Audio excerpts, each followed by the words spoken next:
Good afternoon, everybody.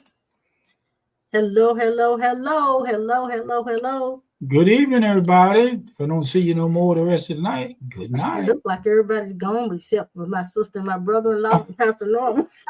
They must be waiting for the finalities. Here Oh, they popping up. They go Sylvia. they come. Here they come. That's Here they simply blibbly. come. Here they come. Yeah, we were just sitting here chatting about all of this is election night. We were sitting here talking about all of that stuff. I'm waiting for Santa Claus. Linda Langdon just popped in. Dee Dee and George. Hope you're doing well, hon. Hope you're doing well. What's Linda saying? Looking forward to an escape from the politics. Yeah, we don't want to talk about that tonight. We don't want that tonight. We've heard enough of that for sure. For sure.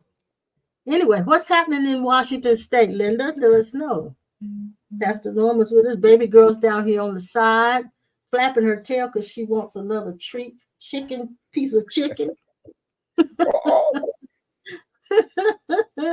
You say you've been busy. You've been busy today, Pastor Norman. You said helping your mom. Help mom out.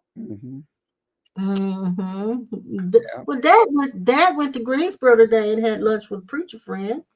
So he was gone most of the day. Yeah, he's gone most of the day. I'll come back. I was wore out. Yeah, he was. I was wore out. Wow.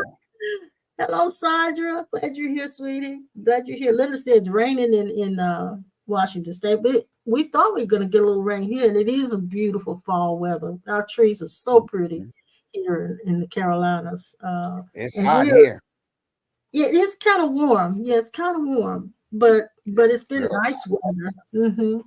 And the leaves are falling. Dad and I are covered up with leaves. We live in a wooded area, so there are leaves galore everywhere. They blew the leaves today and yesterday, and you go out there now and look, it looks like they didn't do anything. Let's Miss Sandra Lee. You tell Marcine I want to be taking on a tour of her factories. Oh, a tour of her factories. Yeah, her factories where she interior decorating factories. Okay. Hey, John Greason's in the house. Hey, John Greason. Greason J. John Hickbar. Yeah. Now Sunday we read from a little bitty book that was so good. Gosh, we had so much fun, didn't we, Dad? With that. We really had so much fun, and it was so inspirational going through that mystical talk. I got one more thing I want to read to you tonight. I got this, and I don't remember where I got it from, but I wrote it down when I heard it. And it's similar to what we read in that little book on Sunday. And in case you guys wonder what little book I'm talking about, let's see. Make sure that you and we are Cornerstone for those who may pop in and don't know who we are. And this is Pastor Norman, who's in Moncks Corner, South Carolina, and we're in Kernersville, North Carolina. So we're all three pastors. He has his own ministry down there in South Carolina, which is doing well. He's right over the hill. He ain't too far from us. And he's doing he's doing dynamic things, making great progress down there. And I always say down there only because it's looking like that on the map, but it's in South Carolina. He's the only one down there to eat a hot dog with lettuce and tomatoes. Oh, okay. Really? I never tried that before. Hot dog with lettuce and tomatoes. Never had that one. That's what Dad comes up with all kinds of sayings. For those of you who were wondering what book I was reading from Sunday, it's this one. It's called Know Yourself. I can't pronounce the person that's supposedly the author, just because it's. I think it was. I'm not sure. I think it was an Arabian that wrote it. It was a Christian mystic. And he wrote some beautiful things in that book.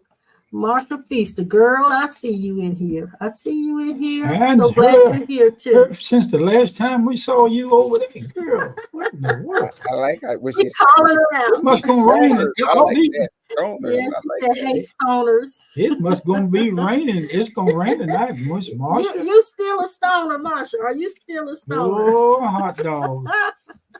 We love you, sweetie. I'm glad you're here. I'm glad you're here. Let me read this, and then we're gonna go ahead and get started. I know Pastor and Pastor Norman also have something wonderful they want to share with us. Yes, you do. Yes, you do. I know you do. Anyway, and you can simply, well, I won't use this as a meditation, but we'll kind of use it like we do, like we did on Sunday with the book that we were reading from. Sister Sharon, I'm glad you're here, sweetie.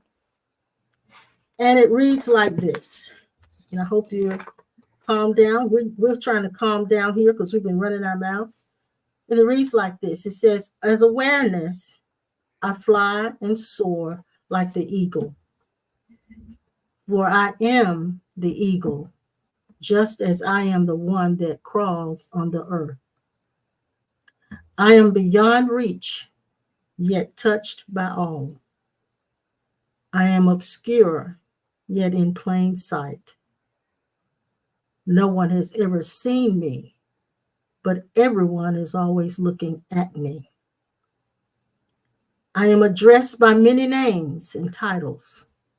However, I am nameless and have no face for one to remember, but I assume all faces as my own. I am veiled by my own appearing. I can only be seen by the one who disappears. At their disappearing, I appear. For there can never be two, only one can remain. I am always one, yet found in the many. There are those who have the ability to shift their awareness, and it's those gifted ones who have discovered the place of my hiding. When they find me and peer into my eyes, they are no longer. That which finds can only be that which is found. Only the one exists at that appearing. For I am all that has ever been and all that will ever be. I am, and there is no other beside me. I don't know where I found that, but I wrote it down when I heard it. Mm-hmm. It speaks of the oneness we were talking about on Sunday, mm-hmm. which is what God is. God is everything, all things, all that is. And I love that. I love that. All in all. All in all and in all. Yes, yes, yes, yes. What did you preach on Sunday? Talked about the true gospel, which is the gospel of the kingdom. Yes, sir. Yeah. And you realize they talked about the kingdom before Pentecost. Mm-hmm. Mm-hmm. So it is not what we thought it was all these years as in our Christian circles. Mm-hmm. The kingdom has nothing to do with what we've been talking about. No, and see, because basically I was sharing, when we talk about the gospel, that's the Greek word for good news. And mm-hmm. We've pretty much been focused on the gospel of Jesus' birth, death and resurrection. And we got stuck there, not understanding that was not the gospel that he presented unto us. He came preaching the gospel of the kingdom, according to Matthew chapter 4. And so throughout the gospels, that is the main message, the kingdom. And of course, he mentioned in the book of Luke that the kingdom of God does not come in observation, for the kingdom of God is inside of us. And so that lets us know, when you talk about a kingdom, that's two words, king's domain, where he reigns and rules. And so his throne is within us. That's why when y'all talk about oneness, it's we all are part of that kingdom. And so again, he reigns and rules inside of us. And so we're just the ambassadors, the representative of him in another dimension, which is natural. Yes. Dad, what you got on your mind over there? There's nothing to become. We are complete in him. That's right. If there is a sense of incompleteness, you're abiding in the wrong identity. Mm. Marsha said she's a stoner for life. You know, I am too. cornerstones are the only one that can cook a rock. Okay. We can cook a rock, Mhm. boil a rock, bake a rock, stew a rock, scramble a rock, and bust a rock. Now Okay. it's funny when you said that. I looked down at my Bible on my iPad, and first thing that hit me is when Jesus was asked, "If you be the Son of God, command these stones to turn into bread." So Mhm. we could cook stones, right? I heard the guy say, "Kill a rock, wreck a train, and dare a peace sign in case of rheumatism." That's a whole lot of word, ain't Yeah, Mhm. it is. it? Kill a rock? It You is. mean a rock has got life in it? Yeah, the rock is got. Yeah, Oh, how do you know? yeah, it does. What the rock say to you? You trying to get me back for what I said? I know. I said something to him before we went live. He's trying to get me back. I know that's what you're Yeah, trying Can to you do. he tried smell to the? keep I you. Can know. you smell the rock cooking? I know that's what you're trying to do. You're not gonna bait me into that one. Oh, there's a rock. He's Yeah, rock baiting in you, the Mom. road. Huh? He's baiting you. He's trying to bait me into A rock in the road. He's trying to his wheels have been turning, trying to The figure out how rock did he get and the me? road. 'Cause I had something good I said to Mhm. him. We are the one that is aware of being aware. Mm-hmm. Mm-hmm. Do you know you can see Jesus, the Christ, in every direction and don't even have to turn your head to look for him? Now that's the mystical side of seeing. Yeah. Do you know, based on the cherub, that we can stand in one place and look in all directions at the same time? Mm. I kept wondering when I saw him that I didn't have to turn my head and look at him. When it was over my head, I didn't have to turn my head to see him over my head. When I saw him standing in front of me, I didn't have to look around to find him. I don't understand these people who say that in order to be in Christ, you have to be baptized in water, dipped and flipped and lipped and dipped and all kinds of ceremonial things. That's making a smooth road rough. Mm-hmm. I mean, we can cook without even putting any wood in the stove. The fire that we work in is a consuming fire, but it never destroys. It rebuilds everything. The fire of God that was burning me 25, 50 years ago. I'm trying to make myself young. Uh, birthday coming up. I'm 77. My body, yes, I ain't. What we had to do, or what we did do, is downsize ourselves to come into these bodies because we are universal beings. Mm-hmm. And the universe, what we had to do to get in these bodies was a supernatural God miracle. Only a God can downsize himself to be in one place and still be everywhere at the same time. Mm-hmm. It's no way this can be done in the mind of the ego, but the ego wants to take credit for it. Exactly. Now, once we understand the fullness, let me tell you something. When you understand the fullness of God, they will have to take you to the hospital and do surgery to get your mouth shut. For it to be, ah, Mm-hmm. it's an aha moment. When I realized that I could see him 50 years ago in person, that settled my case. Nobody, I don't care what religion or whatever it is, they say that Jesus is not real. I can only say to them, and what else? You were going to say something, Pastor Norma. You were No, going to say, I was going to mention concerning about our awareness and how Dad mentioned you could see in all directions, but that is because when we talk about that dimension in that realm of awareness, you can see everything 360, or Mm-hmm. and it's because of that insight and that knowing. One of the things that I was thinking about how um, we are kind of been trapped or imprisoned. If we go back to the Genesis narrative where Dad mentioned the ego, well, of course, the three things that Jesus overcame when he was tested in the wilderness was the lust of the eyes, the lust of the flesh, and the pride of life.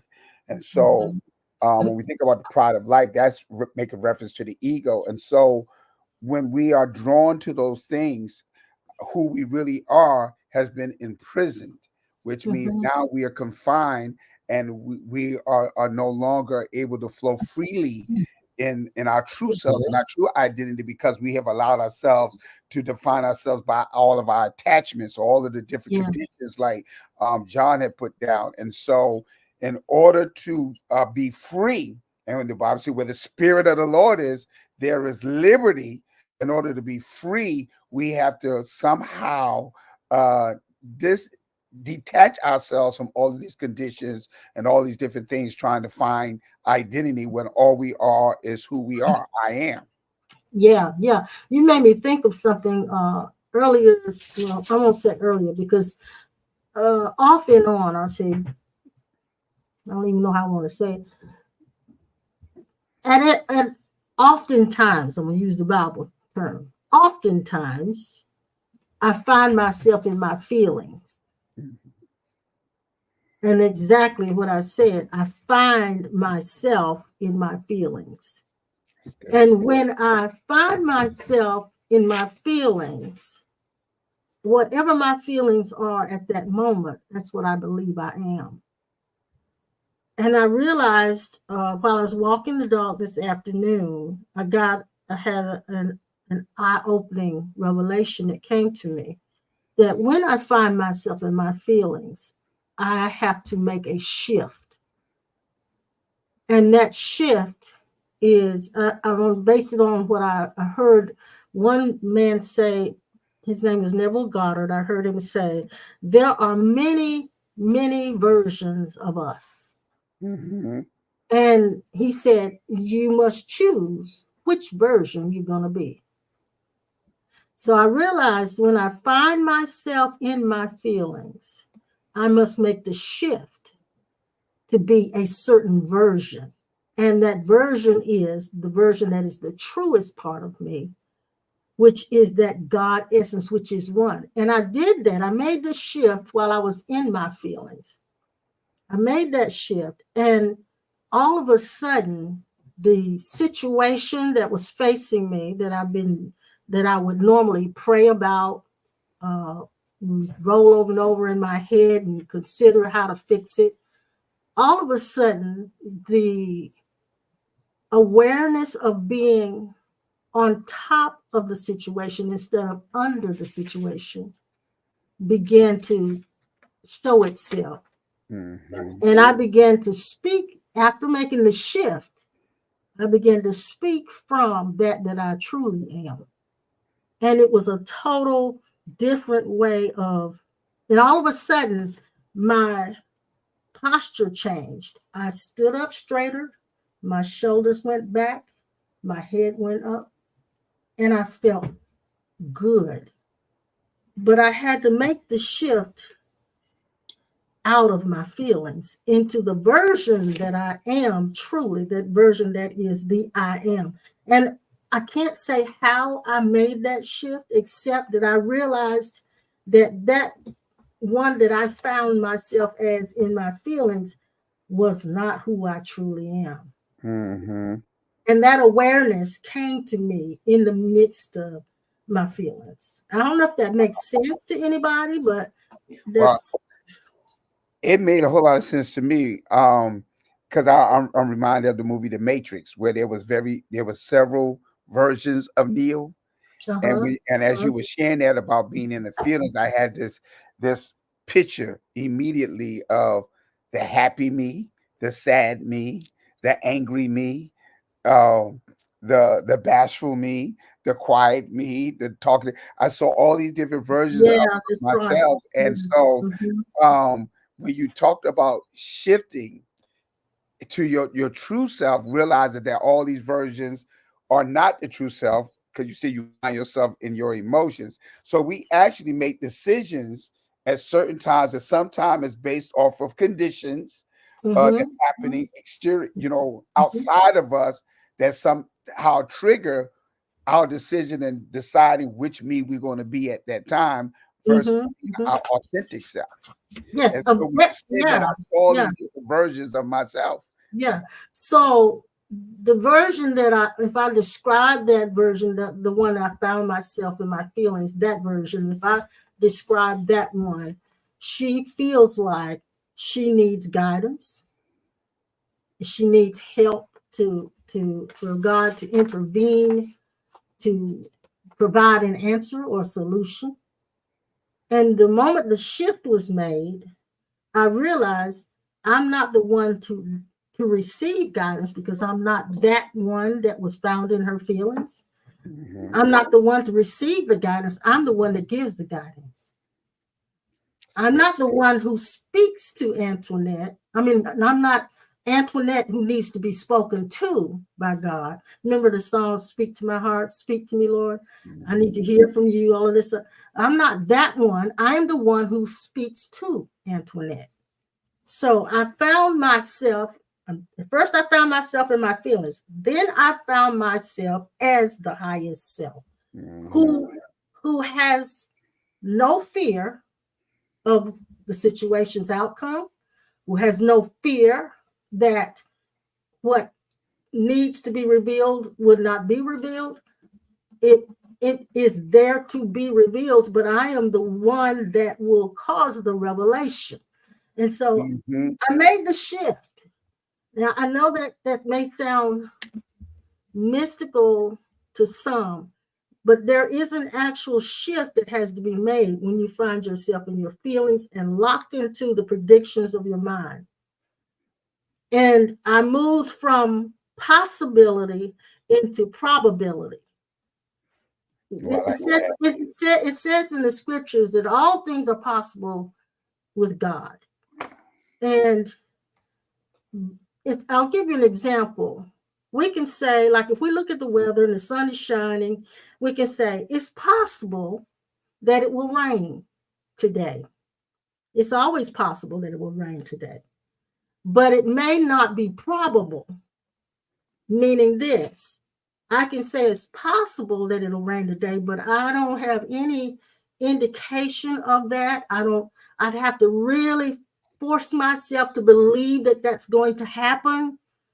And that's why it says all things are possible to those that believe. I would have to fight hard to make myself believe it's going to rain if the sun is shining. But if I live in the land of probability, this is what probability would do. When the clouds are out, it's cloudy out, and I see a dark cloud full of water, and I smell the moisture in the air, I'm no longer struggling to try to believe it's going to rain. I'll say it's more than likely going to rain. So when I made the shift, I moved out of trying to believe something good was going to happen into seeing that it's probably already on the way. I like that. Already in existence. So making that shift, you don't have to struggle so hard.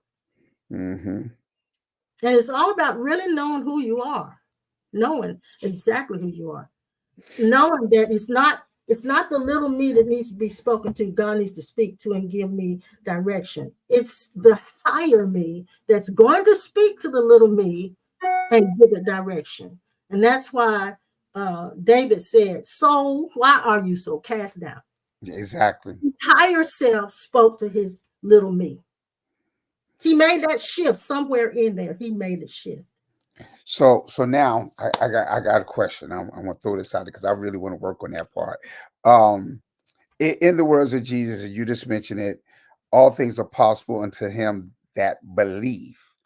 All right. Now, if that's the case, in and I'm assuming in the confines of religion, I don't want to use the other word, in the confines of religion, what we have been exposed to, someone would say the reason why that whatever you was designed did not happen or did not manifest is because you didn't really believe or you wasn't walking in faith. And I that's a challenge that I can work with for a long period of time, because for all of us, there are things that are like, even the individuals that may even say that, there are things that we all have believed, trust, had confidence that it was going to happen, and it did not turn out the way that you was. So now let's open up that Pandora box. Let's open that box up. So now, if that is true, what would be considered the thing that's hindering or preventing you from walking into that dimension of all things are possible or probable? Probability doesn't require any belief, first of all. Going back to the analogy about the rain, if you see clouds and you smell moisture in the air, you're more than likely going to know it's going to rain. Unless circumstances change, it's more than likely going to rain. Exactly. So it's outside of belief altogether. But it's not me. It's not me trying to believe it's going to rain. I see the rain. So ask me your question again, because I'm going in another direction. Ask me your question again. If because again, we hear this a lot, and we talk about faith a lot, not just faith in God, but if say I'm dealing with a sickness in my body, and we're praying and we pray, we've been taught that condition, pray the prayer of faith, all things are possible unto him that believe. All right. And so again, when it does not manifest, people begin to, and the best word I can use is begin to lose their confidence or begin to lose their faith. They're wondering, I'm praying, I'm believing, but I am not having my desired results manifest. What is the thing that we could pinpoint that is hindering the possibility and the probability? First of all, it's not about manifesting. It's not about receiving the answer to our prayer. It's about making that shift in the midst of it. You remember the scripture that says, I think it's in Hebrews, where it says all of these patriarchs that believed God, they died in faith, never having received the promises. The promises were there, but they died in faith, not trying to believe. They died they made the shift and died while they were in the shift. Exactly. And because they made the shift, what manifests and doesn't manifest has no bearing. So that explains to me that when the manifestation does not occur that I desire, it is not an indication if I'm walking in faith or not. Well, let's talk about this. Okay. Which one of the versions is trying to get it to manifest? It's not that highest part of me that's trying to get it to manifest. It's not that highest part of me that's constantly confessing or affirming. It's not that highest part of me that's constantly envisioning and constantly casting the vision for it. It's not that highest part of me that's even looking for it. It's that highest part of me that realizes it doesn't need it. Exactly.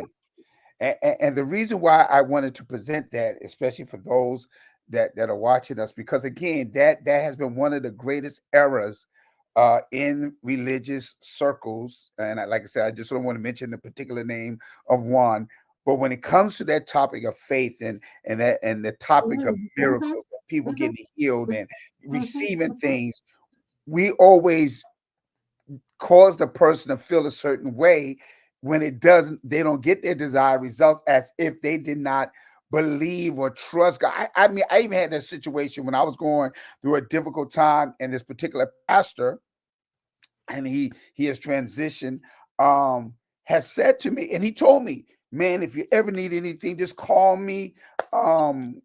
I'll see if I can help you out, whatever stuff. And so my character, I'm a type of person that I don't like asking anybody for anything. I mean, I Okay. was I was raised like that, doing that, because later on people would throw it back in your face. So I was raised like that. So I would have to hit literal rock bottom. And I know that's a part of pride as well. But literally, I would have to hit rock bottom before I can even ask somebody, hey, man, can you help me with this and that and that? And so I did. I called this gentleman, this pastor at the time, and he had the audacity to put in before me. He was working on a project that he would believe in God for millions of dollars. And I was just believing God for a simple $1,000. All right. Yeah. And he said to me, I didn't have any faith. I would have had the $1,000 if I had faith. And so I had an issue with that. I really did. I mean, cut the guy off. I can't believe you did it to me when you're the one that opened up that door and said, if I ever need any help, you knew what I was dealing with at that time. We made a promise. Right. One of the most difficult times in my life. And if you knew me, I don't like asking anybody for nothing. All right. So again, that was something that was thrown to me, and it did. It affected me in a way, of course, and it was because of all external factors that was happening at that time in my life. But there's so many other people who feel like failures right now, or they feel like they are not right with God, or something is wrong with them, and that's when Dad talk about the doer. They feel like they got to do something or do more for the manifestation to happen. And what we don't understand, that is not an indication of you being in faith or not, because you mentioned Hebrews chapter 11, when Abraham, all the promises that the Lord said to him, he died before he was able to experience any of it.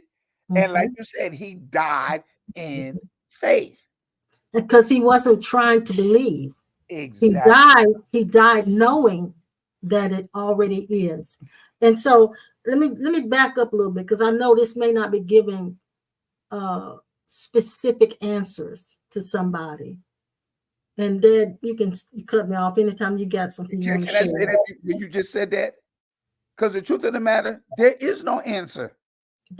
Yes, and I'm not supposed to even try to give one. That's the other thing. The question is, when we're facing challenging situations, is this: which version are you going to be?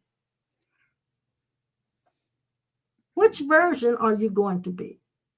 The one who is in trouble, the one who is afraid, the one who feels like I need some help. And believe me, I'm not talking out the side of my neck. I've got situations that we're facing. However, if I remain and find myself in my feelings, I am afraid. But if I am afraid, there is no out. There is no way out. There is no answer. I must make the shift into the place where there's no problem. And so I have to choose. The situation is here because it's asking me to make the shift. The situation is not here for me to fix it. It's not here for me to manifest something different. It's not here for me to try to find my own power of creation. It's not here for me to find my own faith, my gift of faith. It's not here for that. It's here asking me to make the shift out of the one who is afraid into the one who is not even concerned, because it knows that whatever is needed is automatically unfolds. It automatically unfolds. Exactly.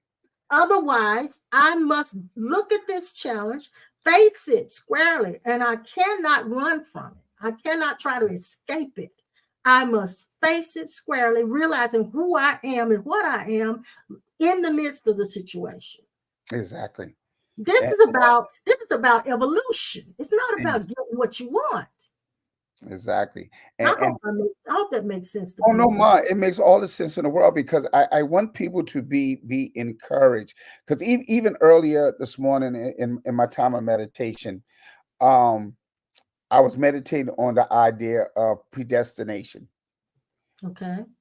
versus praying for something to happen. So if something was ordained before time, I don't care how much I pray and how much I speak in tongues, how long I stay in my prayer closet, whatever. If something was ordained to be, there is nothing I can do to change that. And Yes. so Yes. if Jesus, and that's what people need to understand, if Jesus was the sacrificial lamb before the foundation of the world, then we have to walk in an attitude which he walked when he came to death. The Bible said he was obedient unto death. He embraced it. He did not try to change it. He did not try to shift it. He could have been in his feelings, but He he wasn't knew in his feelings. that this was something that had to happen. He was in his feelings in the Garden of Garden of Gethsemane. He Gethsemane. was Exactly. in his feelings, and he cried out, which is what we all do as human beings. We cry out for God to help us to remove this thing from me. I don't want to go through this. But he made the shift in the garden. Exactly. He made Exactly. the shift, and that is what was supposed to happen.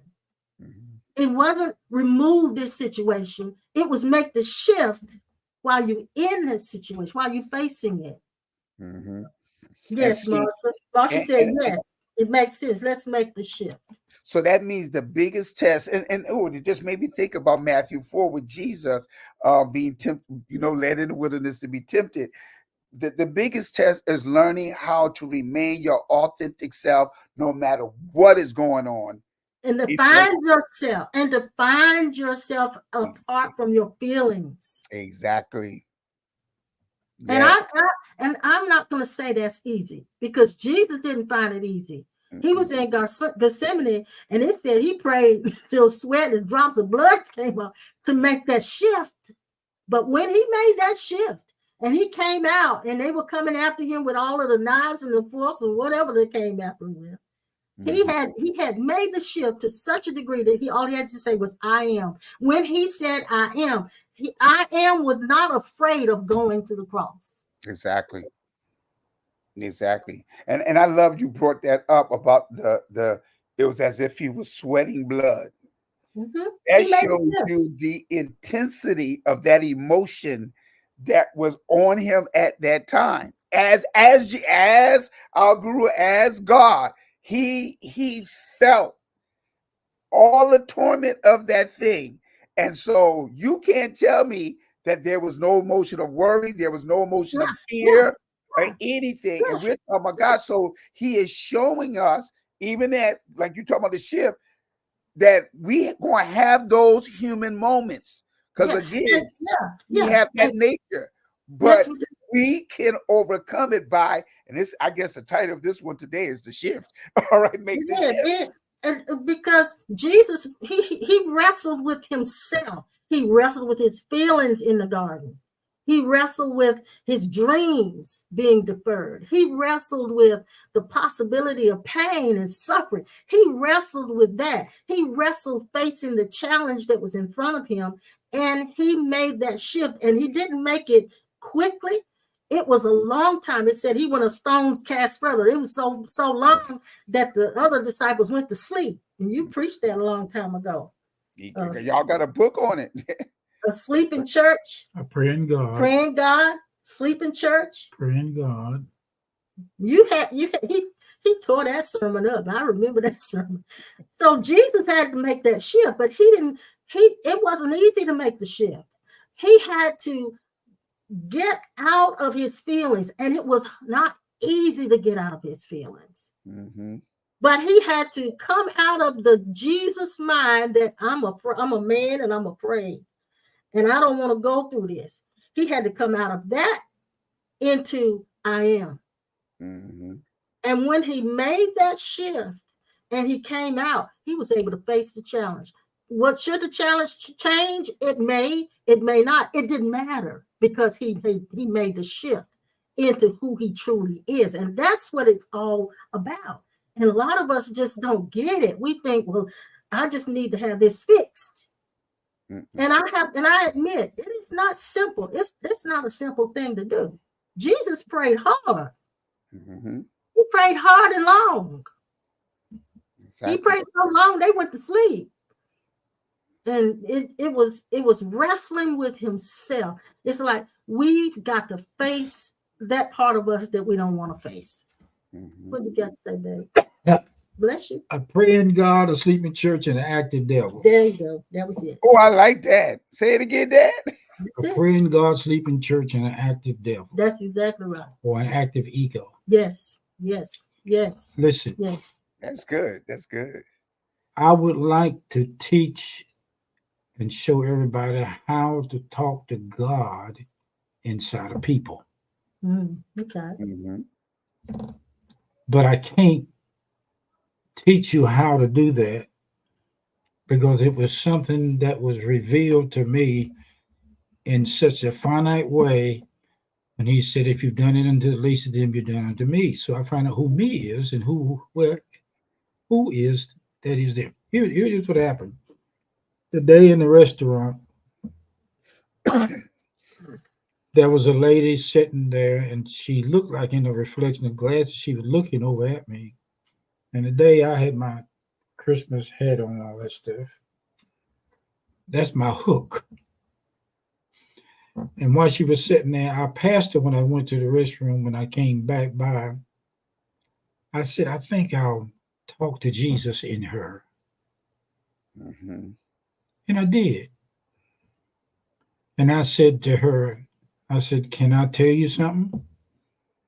I said, it's good. I didn't have to tell. I didn't say, can I tell you something? And stop there. I had to override her questions.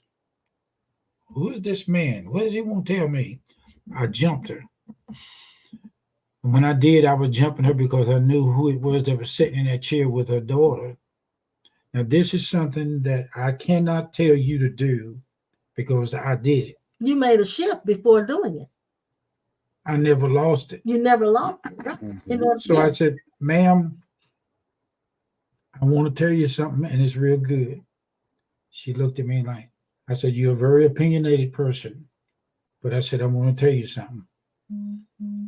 I was shown how to see Jesus in everybody I meet as the eternal self.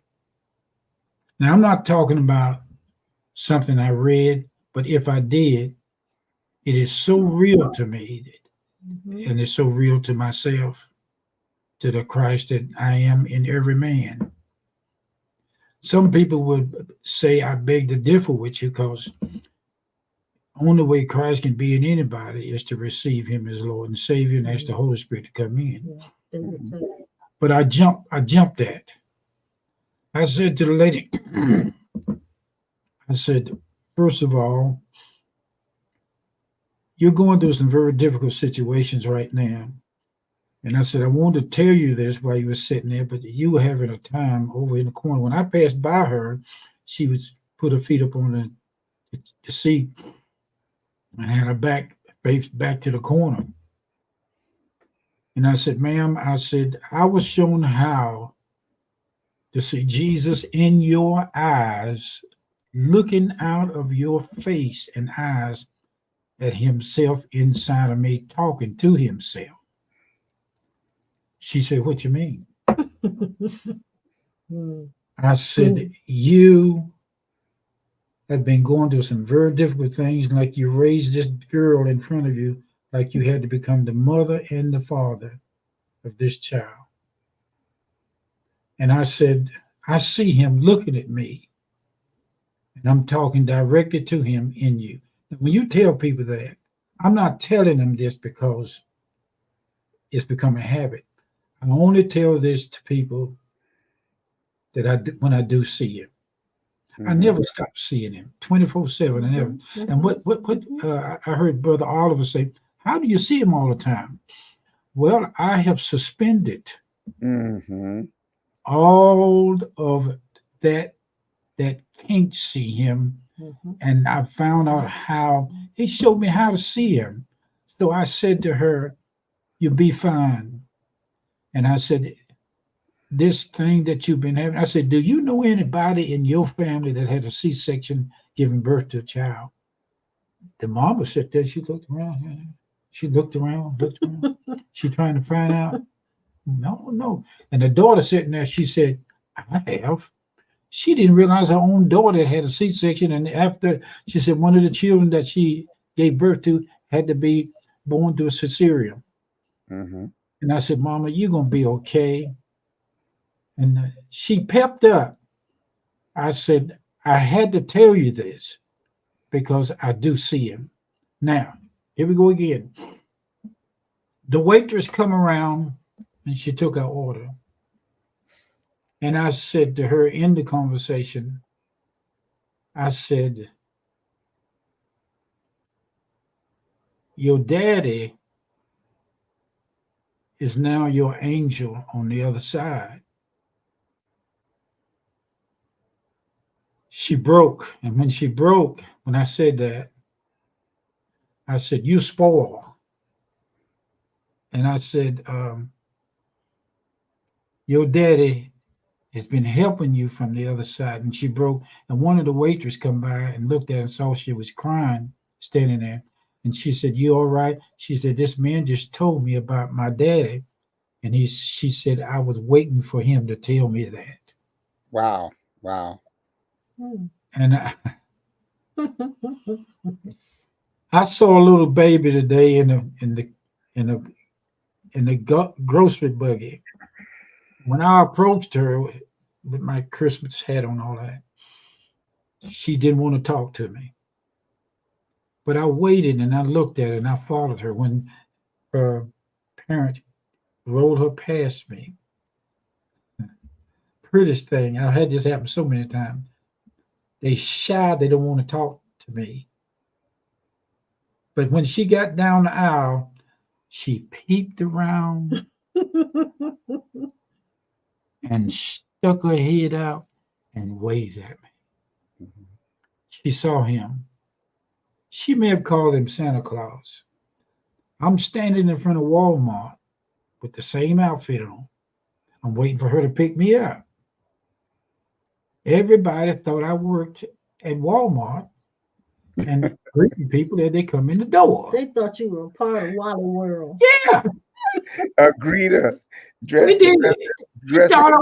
And some of the men and some of them wouldn't look at me because some of them don't believe in Santa Claus. And I wasn't trying to stand there to be Santa Claus.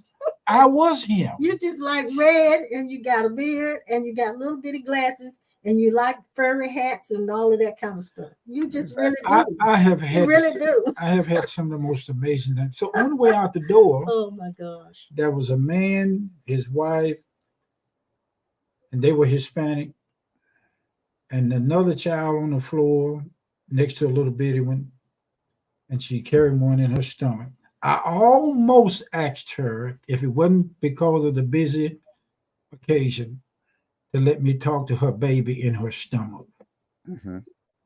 But instead, the little baby that was on the floor started crying. And I asked him, I said, here's the punch.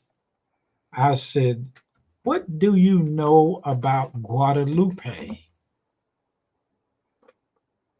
I looked at her baby daddy, her husband. I said, "You know her, don't you?"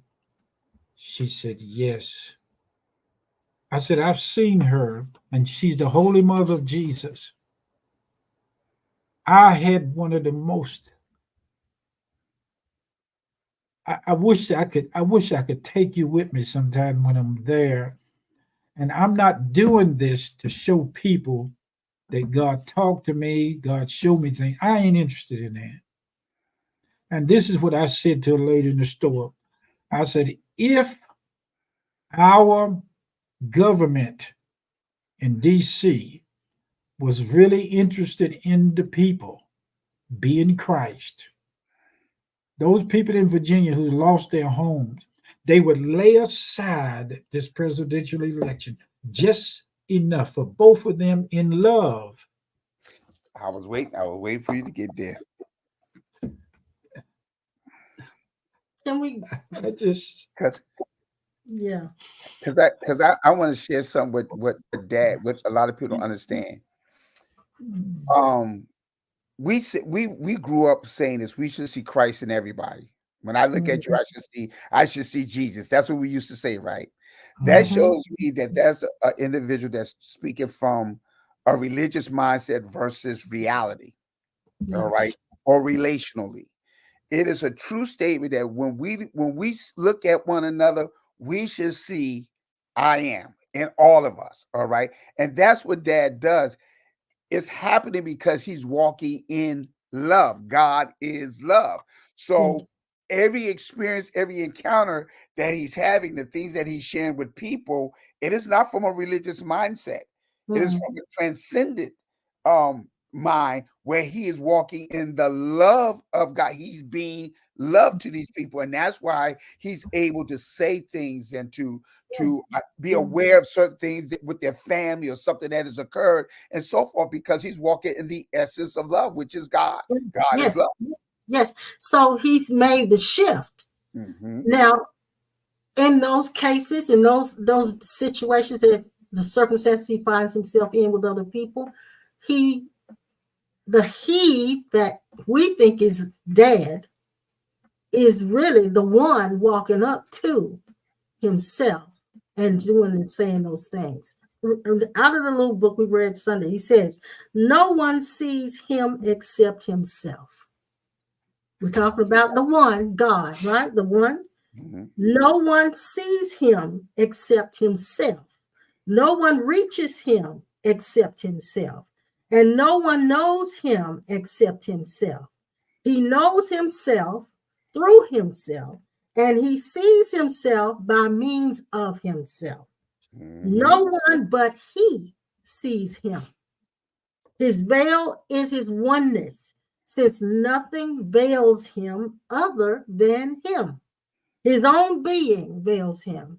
His being is concealed by his oneness without any condition. Now, can we see Dad walk up to these people and see the one instead of seeing Dad? Exactly. And see, That, that's why, yeah. like for us, our response to him will be different because we are in that enlightened state. We have been awakened. But those that have not been awakened, their response is going to be different. And so while you was reading that, they would look at and perceive him as being weird, which is actually true, because I am now understanding that love is an unusual and abnormal thing in this dimension. We do not fully comprehend the magnitude of that word. And so when I said they're perceiving as being weird, I remember the word weird actually means this. It suggests something that is supernatural and unearthly. Yeah.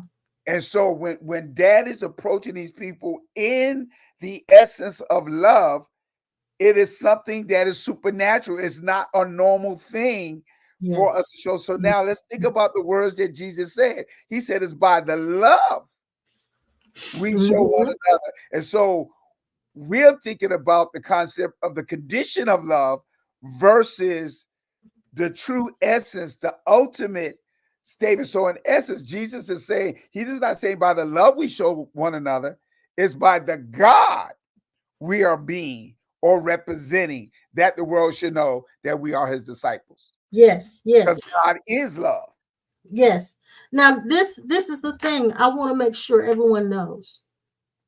Dad and I are absolutely different in our personalities, our personas. We don't even process things the same. I'm saying that to say this. When one makes the shift, they may not act like the other one that's made that shift. It's different in every one, simply because God as the one shows up in each as it wants to present itself to those others. It is not about us trying to copycat or clone ourselves. I look at Dad when he does that, and I think that's remarkable. That's remarkable. Is there a place in me where I want to try to copy that? No. Have I ever done some of that? Yes. But I'm not going to try to copy it, because when the shift is made, there is no trying to be like anybody else. Nope. Yeah. You'll be walking in another expression of God. Yes. And see, that's what people don't understand. God is not fully expressing himself because we're trying to mimic the expression of someone else, rather than being, if we was being our authentic self, we would see another side or another expression of God. Exactly. Exactly. My mama, when I would take her to the hospital many times, and she would be in the room waiting for the doctor to come. And when the doctor come, I start talking to the doctor about the definition of Christ to them. And my mama would hear me talking to the doctors about where Jesus is and what he's doing. She would listen. She'd be listening. Oh, yeah, she'd be listening. Like someone eavesdropping on a conversation. I don't care what hurts her. One time she was in the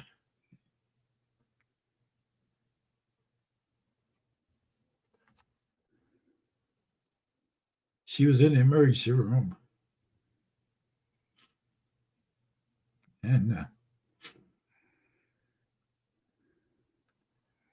she turned and looked at me while I was talking to one of the doctors, and she'd never heard and seen anything like this.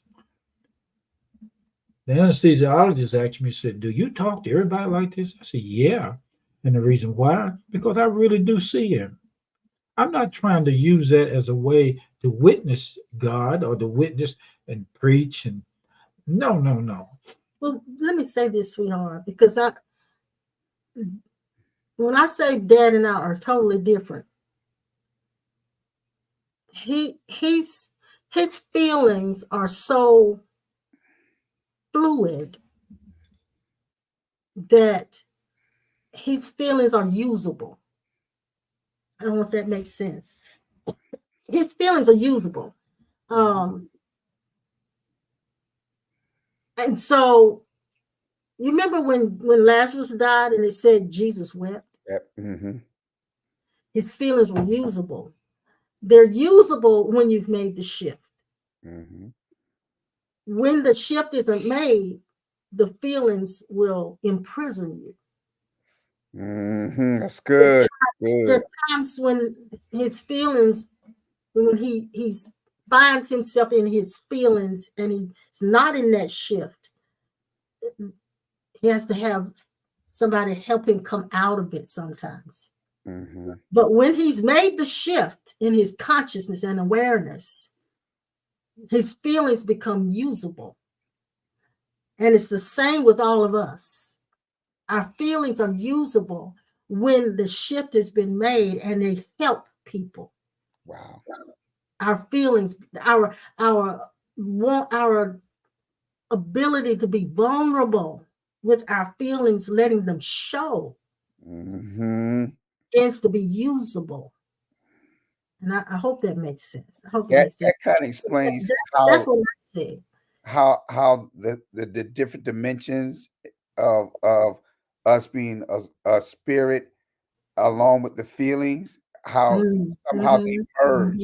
They actually become one, and so it's usable. Yes. I like that's that. what we want. That's what we really, really want. We want every part of this sentient being that we find ourselves as to be usable. Exactly. But when we find ourselves bogged down in our own feelings and feeling sorry for ourselves and feeling scared, being that version of ourselves, our feelings are not usable at that point. Wow. We were at so that means there's a safety. It's like a safety switch And when our emotions are toxic, something prevents our authentic self to not try to merge or express itself through it because it's too toxic at that time. That's it. That's it. Wow, I like that. I like that. We've got a bunch of oodles. We got oodles of comments that I've just been kind of ignoring because this conversation is so good to me. So please forgive me, guys, if we haven't acknowledged your comments. John said sometime back, he said, "Stay still and know." And back when we were talking about earlier about the feelings and all, Linda says that what we were talking about made a lot of sense. We're supposed to feel good. We do when we line up with our true self. It's important. Important to be aware of how we feel and reach for those thoughts that feel better. And you know what? When you make the shift, you're not even reaching anymore. That's the good thing. It stops all of that trying. And but you, in the midst of that, though, you will try to have that. You will try to find the thoughts that feel better. Once you find out the truth of the Christ I am, He is you, me. He is I am. Stand in the mirror. Now I don't look at myself too much in the mirror because the body has changed so much. Well, it's just that I know who's looking at itself. Yes. I told the preacher today, I said, stand in the mirror and do this. Try it and watch it. He'll give you indicators that you are talking to him. I said to him, hello, I see you. I'm looking in the mirror. I said, I see you looking at yourself, talking to yourself in this mirror. Yeah. Can we talk? I said, you know that I know that you know I am talking to myself, you, to myself in this mirror.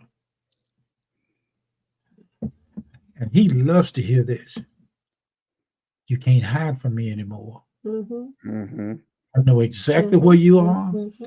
And the most amazing thing, I saw a guy, Pastor Norman and everybody out there, I saw a guy today. I was telling the preacher how tall Jesus was. And when I looked up, he walked past me in a man that's every bit of 7 feet tall. And I told the preacher sitting beside me, I said, that is the height of Jesus.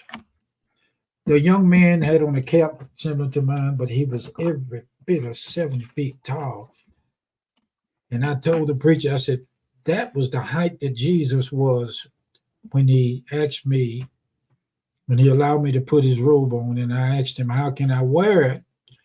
And I'm 5'6" at this time, and yet he was every bit of 7 feet tall. The angel of the Lord, which is the Lord's angel, the Lord himself.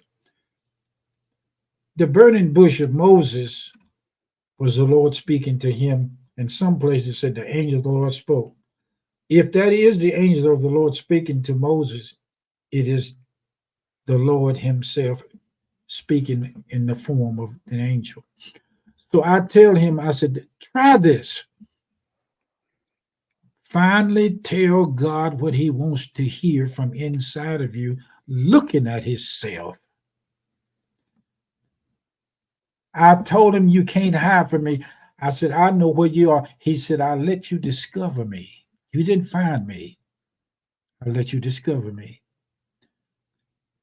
And I looked at him, and he turned. The man looked at me, and I knew through his eyes that Jesus was looking at his face. I faced God. He showed me how to face him. And I'm talking to him now on this site tonight. I will never, ever lose sight of the street he live on, the house he live in. And when he drink water, when I drink water, he tastes it. Mm-hmm. When I swallow food, he digests it. Mm-hmm. Now, here's the gift of digestion. When food enters into the mouth, it assimilates itself. Now, watch it. Here it comes. The clue to me talking to Christ in every man is that the eternal life did not start at getting saved. Eternal life does not and cannot ever start. It has no beginning, no end, no birth, and no dying. Now, I know this. Yeah. Now, me saying this to you, I'm going to be honest with you. I'm going to say this is a strong thing. I could care less whether you know it or not, but I wish you did. But now, here's what you have to be careful with. Once this is seen, you find out that you have very little to say to people. You have very little to talk to people. You don't want to say anything because you're so busy looking at him. Mm-hmm. I read this, and I know our time is Okay, about go ahead. Pastor. Go ahead. And of course, you guys, please forgive us again for not acknowledging all of your comments. I know you were listening because you gave us such great comments. But I wanted to go back to what I read in the very beginning because this is what we're talking about, and I didn't even realize we were going to go in this direction. But it says in that I read in the beginning of the session, I can only be seen by the one who disappears. At their disappearing, I appear. For there can never be two. Only one remain. I am always one, yet found in the many. There are those who have the ability to shift their awareness. And it's those gifted ones who have discovered the place of my hiding. When they find me and peer into my eyes, they are no longer. That which finds can only be that which is found. That's what you're talking about in the mirror. And I remember that was the very first place that I had my shift. The first time I made a shift is when I was standing in the mirror and my face transfigured. And I heard the words, my eyes are your eyes, my mouth is your mouth, my ears are your ears, my hands are your hands, and so forth. That was the first time I made a shift. It scared me. I did not look in the mirror for 2 weeks. Now, this is something I didn't ask for, but it happened when I saw my name, earthly name, in heaven, in the cloud of God, in the ceiling of the council chamber. I saw my name, and he said, your name is in the council room. And every time you sit at a table, the council is discussing your conversation and the next thing. Now, here's what I'm going to say to him. And this is what I know. Correct me, please, if you can. We owe 19 right? It's What not is, correct. what is it? We owe 94,000. Okay, I'm sorry. 94,000 on this house. He just corrected me then. And through you, he just told me that was the wrong number I was using. And he said to you exactly what it was.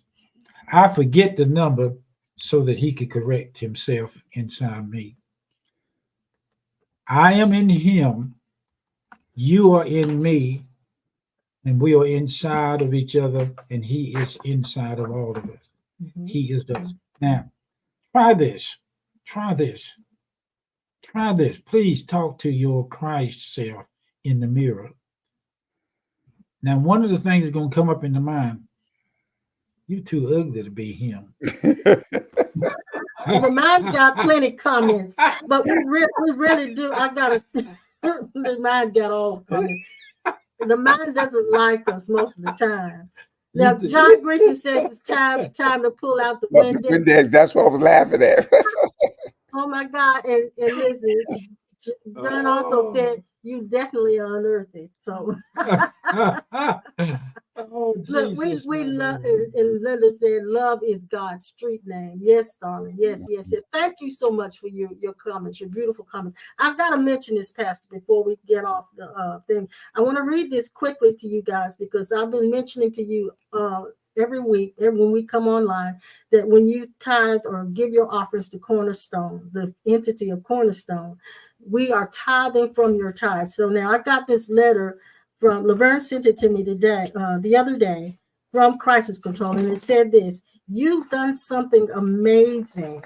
It said, "You've done something amazing. You made a financial gift to assist your neighbors in crisis.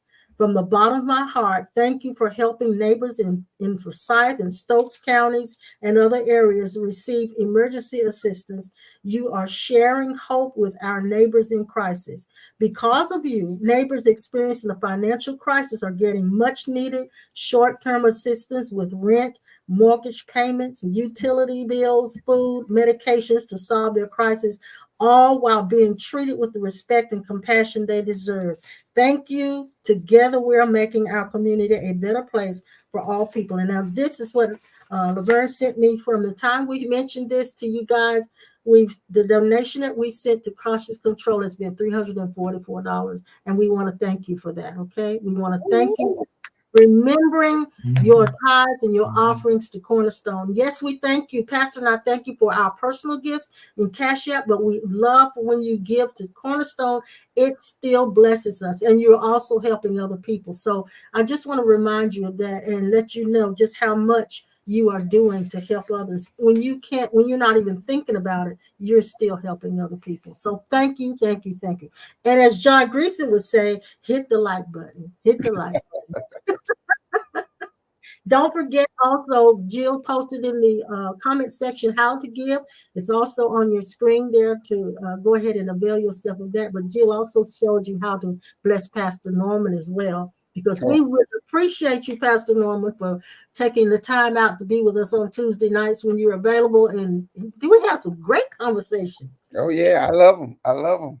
I got 2 more weeks at least to go before I go in, start getting prepared for surgery. Yeah, because next, not this Saturday, but the Saturday after, you got a birthday coming up. Yeah. Your birthday breakfast, rather. And that's on that 16th, the Saturday, the 16th. For those of you, I hope you can make it. Tell somebody, if you know them, just call them and tell them. Don't forget Pastor's birthday breakfast. The 16th. Yes, it's on the 16th. Not this Saturday, but next Saturday. And located at... And it's located, what's on the screen, at Golden Corral. That's 4404 Lambview Drive in Greensboro. That's right off of Wendover in Greensboro. And it's going to be breakfast, so you'll get there early at 9:30, and you'll be done. We'll be gone, and you can do what you want to do on Saturday. But also, Pastor Norman is having an anniversary on that same Sunday. I think, isn't that right, Pastor Norman? Yep, on the 7th. Yes, ma'am. Congrats to you. Congrats to you. 25 years. Oh, how many years? 25 pastoral anniversary. Okay, that's wonderful. So I want to remind you guys of that as well. And we look forward to seeing you again on Sunday, Lord willing, and nothing happens to change it. We will all be here again on Sunday at 10. Pastor Norman has his service at 9 on Facebook under Norman Armstrong Ministries. And then he goes into his in-person services. So we're looking forward to another great time with you on Tuesday, Pastor Norman, if you're free. Yeah. So anyway, go and be blessed. And what are you doing, young man? What you doing, young man? Stealing. You stealing. Oh, okay. We love you, and we'll see you next time. Thank you for your presence. Thank you so much. Thank you for allowing the Christ in you to look at the Christ in everybody online and to hear him speak through your presence. So you're going to see a little video right when you leave, just a little quick video, and we'll see you next time. Hang in there, Pastor Norman. Don't leave. All righty.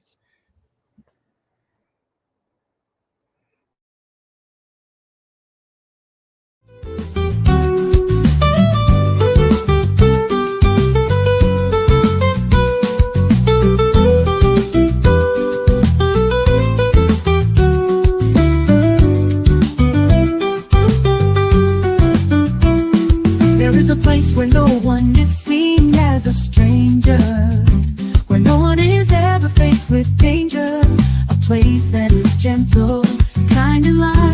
nothing would ever trigger a fight.